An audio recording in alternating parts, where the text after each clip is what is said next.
Giridih police को मिली बड़ी सफलता।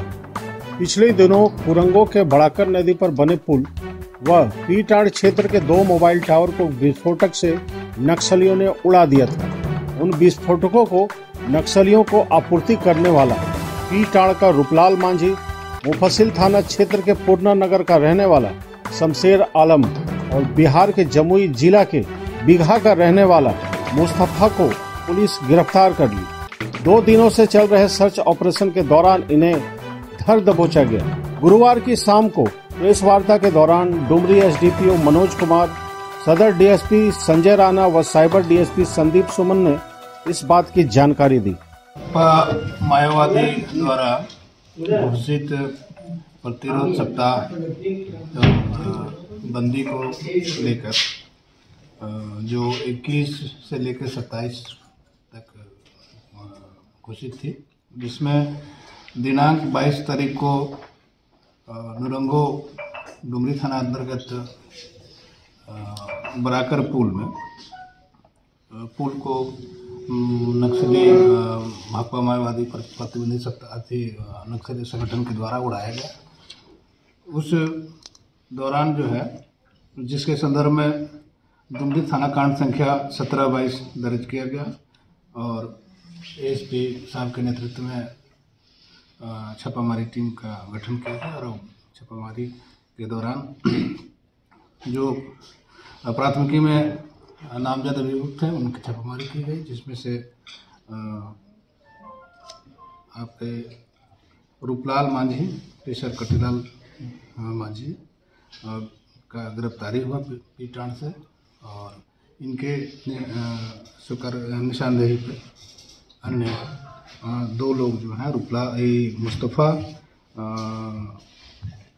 चकाई से और शमशेर आलम मुस्तफ़ा और शमशेर आलम पूर्णा नगर मुफस्सिल से इनकी गिरफ्तारी हुई।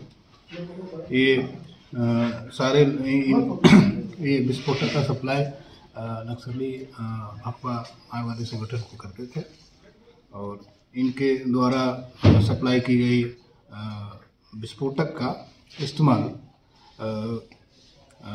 गिरिडीह जिला के अंतर्गत डुमरी के नुरंगो पुल, बराकर नदी में बने हुए नुरंगो पुल एवं खुखरा में मोबाइल टावर और मधुबन में मोबाइल टावर आदि विस्फोटों में इनके द्वारा प्रयुक्त विस्फोटक का इस्तेमाल किया गया है, ये लोग स्वीकार किए हैं।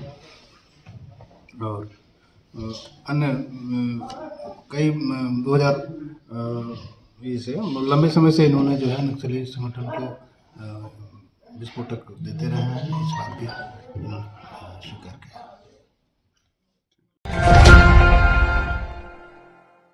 गुरुवार को गिरिडीह नगर निगम में उप महापौर प्रकाश सेठ की अध्यक्षता में बोर्ड की बैठक संपन्न हुई।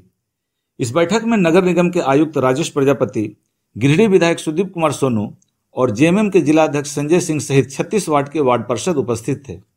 इस बैठक में प्रधानमंत्री आवास योजना, नागरिक सुविधा योजना, 15वें वित्त आयोग की योजना को लेकर चर्चा शुरू हुई। चर्चा के दौरान कुछ वार्ड पार्षदों ने खूब हो हंगामा किया। वार्ड पार्षद सैफ अली गुड्डू ने कहा कि नगर निगम में 14वीं और 15वीं वित्त योजना के तहत करोड़ों रुपये नगर निगम में आया, लेकिन सिर्फ और सिर्फ चुनिंदा वार्डों में करोड़ों रुपये खर्च कर दिए गए, बाकी अन्य वार्डों को छोड़ दिया गया। योजना का पैसा सभी वार्डों में एक समान खर्च करने का था, लेकिन नगर निगम के अधिकारियों की मिलीभगत से करोड़ों रुपये का बंदरबांट कर दिया गया और कहीं कोई विकास का कार्य नहीं हुआ। अब्दुल्ला ने कहा कि वार्ड नंबर 8 में एक नाली निर्माण और कुएं की मरम्मत को लेकर कई बार इस बोर्ड बैठक में हमने मामले को उठाया, लेकिन अभी तक इस पर कोई कार्रवाई नहीं हुई। इस बैठक में गिरिडीह विधायक सुदीप कुमार सोनू और उप महापौर ने आश्वासन दिया कि जल्द ही सभी मामले का निराकरण किया जाएगा। हमने कहा था विभाग को कि सभी वार्डों का अलग अलग से लिस्ट और बनाया जाए, ताकि माननीय सदस्य जो है उनको लगे कि हमारे वार्ड में कौन कौन काम हुआ है उसको दिया जाए।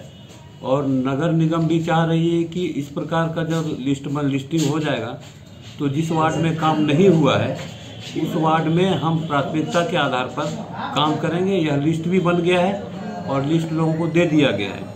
उस लिस्ट को कंपाइल करके और हम लोग उसको अवलोकन कर रहे हैं जिस वार्ड में कम हुआ है उस वार्ड में ज़्यादा से ज़्यादा काम करने का हम प्रयास करेंगे। लेकिन प्राथमिकता रहती है कि जो हमारे नए वार्ड कुछ जुड़े हैं और जहाँ जो बिल्कुल अपेक्षित है उस वार्ड में थोड़ा ज़्यादा काम हो, हमारी भी, हम लोगों के भी निगम का भी अपेक्षा रहता है और माननीय सदस्य इसमें सहमत भी रहते हैं। तो बात करने का और बात उठाने का अपना अलग अलग अंदाज होता है, लेकिन गुस्साने का या कोई नाराज़गी व्यक्त करने का ऐसा कुछ मंशा किसी का नहीं रहता है। धन्यवाद। अंबेडकर चौक पर ट्रैफिक पुलिस ने ट्रैफिक इंस्पेक्टर प्रेम रंजन उरांव के नेतृत्व में एक अभियान चलाकर बिना लाइसेंस और बगैर रजिस्ट्रेशन के चलने वाले टोटो के खिलाफ कार्रवाई की। इस दौरान नाबालिग टोटो चालक समेत कई टोटो चालकों का चालान भी काटा गया।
Traffic inspector Giridih. यहाँ देखा जा रहा है कि दिन ब दिन टोटो की संख्या बढ़ती जा रही है और जिससे जाम की स्थिति पैदा हो रही है। आज से 7 महीना 8 महीना पहले यहाँ टोटो की संख्या काफ़ी कम थी। धीरे धीरे टोटो की संख्या काफ़ी बढ़ती जा रही है। दिन ब दिन बाज़ार में ट्रैफिक नियंत्रण में दिक्कत हो रही है। ये लोग को लगभग 8 महीना पहले कहा गया था कि आप लोग अपना टोटो का रजिस्ट्रेशन करा लें, ड्राइविंग लाइसेंस रखें। इसका हम लोग जागरूकता अभियान के तहत सभी चालकों, टेम्पो और टोटो के चालकों को हम लोग ने जागरूक करने का प्रयास किया और इन्हें काफ़ी दिनों से हम लोग हिदायत दिया, लेकिन ये लोग अपना गरीबी का बहाना बना के ये विदाउट ड्राइविंग लाइसेंस चल रहे थे, साथ ही रजिस्ट्रेशन भी नहीं करा रहे थे। अब लगभग यहाँ 50% रजिस्ट्रेशन लोग तो करा लिए हैं, लेकिन बहुत ऐसे लड़के हैं कम उम्र के, वैसे लोग चला रहे जिनके पास ड्राइविंग लाइसेंस नहीं है। वैसे लोगों का ड्राइविंग लाइसेंस का हम लोग जुर्माना लगा रहे हैं और ऑनलाइन चालान काट रहे हैं। जिनका रजिस्ट्रेशन नहीं है उनका भी हम लोग रजिस्ट्रेशन का फाइन हम लोग काट रहे हैं। पंडरी के पास हुए सड़क हादसे में 3 लोग घायल हो गए। बताया गया कि गांडे के रहने वाले 2 लोग मोटरसाइकिल से कहीं जा रहे थे। इसी दौरान विपरीत दिशा से आ रही मोटरसाइकिल से इनकी टक्कर हो गई। वहीं इन्हें बचाने के लिए दौड़ा एक अन्य युवक भी घायल हो गया। एक आदमी एक्सीडेंट हो गया था, उसी को उठाने के क्रम में इसको आके दूसरा गाड़ी मार दिया। वो लोग पता नहीं, हम इसको उठा के एम्बुलेंस में ले आए और बाकी जिसको जिधर सुविधा समझ में आया उधर गया।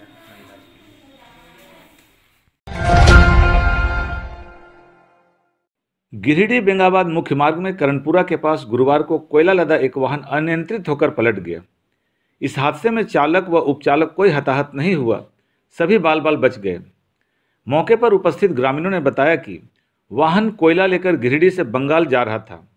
वाहन की रफ्तार तेज होने के कारण एक गाय को बचाने के क्रम में अनियंत्रित होकर खेत में वाहन जा गिरा।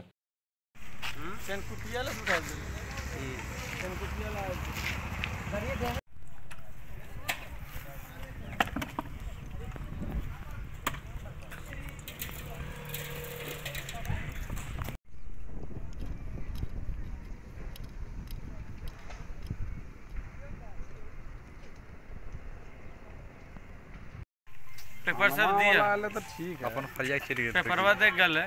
गाड़ी बैक करने में पशु दौड़ दिया, एक गाय था और 2 बच्चा था उसके साथ। अच्छा। ब्रेक करने के बाद गाड़ी खींच ली, किसी को कुछ नुकसान नहीं हुआ। गुरुवार को गिरिडीह न्यायालय परिसर के समीप अधिवक्ताओं ने पुलिस के खिलाफ प्रदर्शन किया। इस दौरान अधिवक्ता पुरुषोत्तम कुमार के साथ मारपीट के आरोपी विनोद राम को छोड़े जाने के विरोध में अधिवक्ताओं ने नगर थाना पुलिस के खिलाफ जमकर नारेबाजी की। सुप्रीम कोर्ट तो हम कहीं भी प्रैक्टिस कर सकते हैं, और वो तो यहाँ का इनरोल्ड मेंबर है। मेरे खिलाफ मुकदमा क्यों लड़ रहे हो? तो ये बहुत ही संगीन बात है, और कोई भी अधिवक्ता स्वच्छंद होकर के काम नहीं कर पाएगा।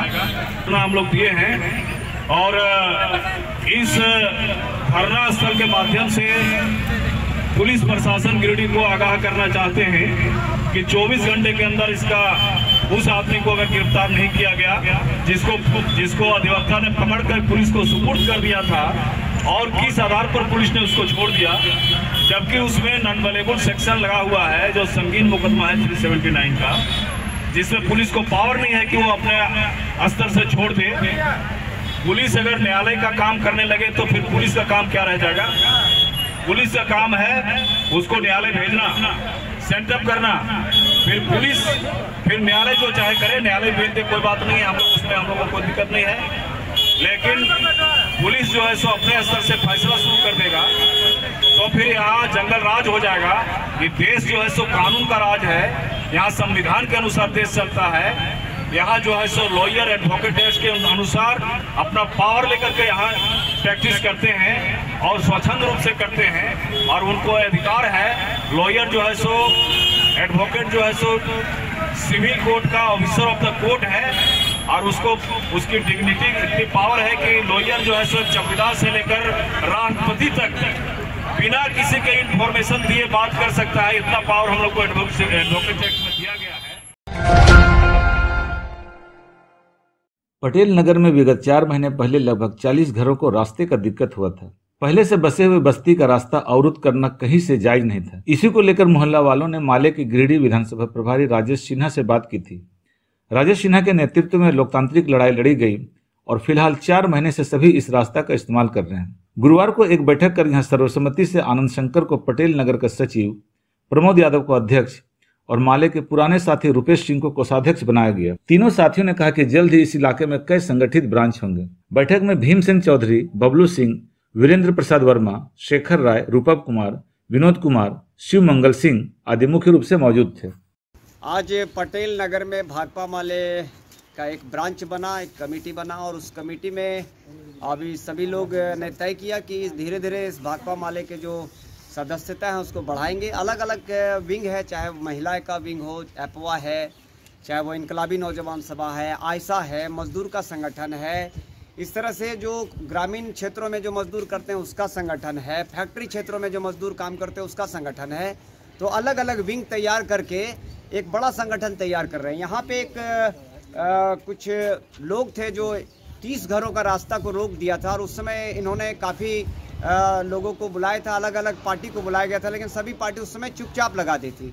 भाकपा माले आगे बढ़कर आई और अभी है, लगातार फिर से आंदोलन करने की जरूरत पड़ेगी तो 150-200 लोग हम लोग रास्ते में बैठे रहेंगे, लेकिन ये रास्ता कभी बंद नहीं होने देंगे। इसके लिए चाहे कितनी भी कानूनी कार्रवाई करना पड़े, आंदोलन करना पड़ेगा, हम लोग बढ़ चढ़ कर साथ देंगे। धन्यवाद। पटेल नगर के बगल में एक रास्ता का बहुत ही दिक्कत था मोहल्ले में, जो पिछले 4 महीना से चला आ रहा था। हमारे राजेश सिन्हा जी के नेतृत्व में एक आंदोलन हुआ जिसमें इस रास्ता का निराकरण हुआ, और अभी रास्ता हम लोग आज आ रहे हैं। पटेल नगर में भाकपा माले कमेटी की बैठक हुई। हमारे मोहल्ले में रोड की समस्या थी, उसमें बढ़ चढ़ के भाकपा माले ने साथ दिया, और यहाँ हमारे मोहल्ले में दर्जनों लोगों ने भाकपा माले की सदस्यता ली। पटेल नगर में काफ़ी 3-4 महीने से रोड का जो समस्या था, कुछ दबंग लोग उस पर करना चाह रहे थे कि रोड नहीं देंगे पब्लिक को, आम पब्लिक के लिए रोड नहीं देना चाह रहे थे। बट भाकपा माले आगे आई, हम लोग काफ़ी लोगों के पास गए बट वो लोग नहीं आए, बट भाकपा माले आगे आई और आज हम लोग रोड यूज कर रहे हैं। एटलीस्ट काम स्थगित कर दिया गया, रोड चालू है अभी।